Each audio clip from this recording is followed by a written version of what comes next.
এবার এই 12 মাসে সজনা গাছ লাগানো হবে। এটাকে অনেকে নাজনা গাছ বলে জানে। এই 12 মাসে সজনা গাছটা একটা পলিথিন ব্যাগে আছে।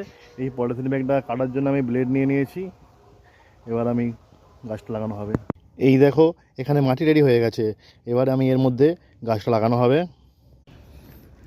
সেই জন্য প্রথমে কী করব, ধীরে ধীরে আস্তে আস্তে আমি এই পলিথিনটাকে কেটে দেবো। পলিথিনটাকে ধীরে ধীরে কাটতে হবে যাতে করে গাছের শিকড়ের না কোনো ক্ষতি হয়।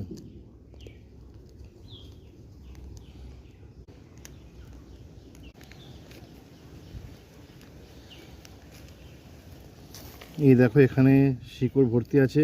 আমি এই অবস্থাতেই একটু মাটি রেডি ছিল আগে থেকে, গর্ত করে নিয়েছি। গর্ত করে ধীরে ধীরে এটাকে বসিয়ে দেবো। বসিয়ে দিয়ে একদম এই লেভেলে যতটা মাটি ছিল ওই লেভেলে আমি গাছটাকে বসিয়ে দিচ্ছি।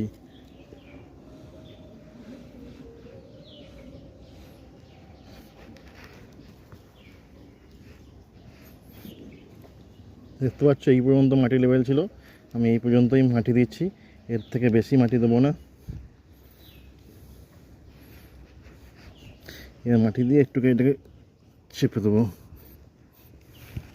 এবার আমি এই গাছের গোড়ায় হিউমিক অ্যাসিড মিশ্রিত জলটা একদম শিকড় পর্যন্ত দিয়ে দিচ্ছি। হিউমিক অ্যাসিড মিশ্রিত জলটা দেওয়া হয়ে গেছে।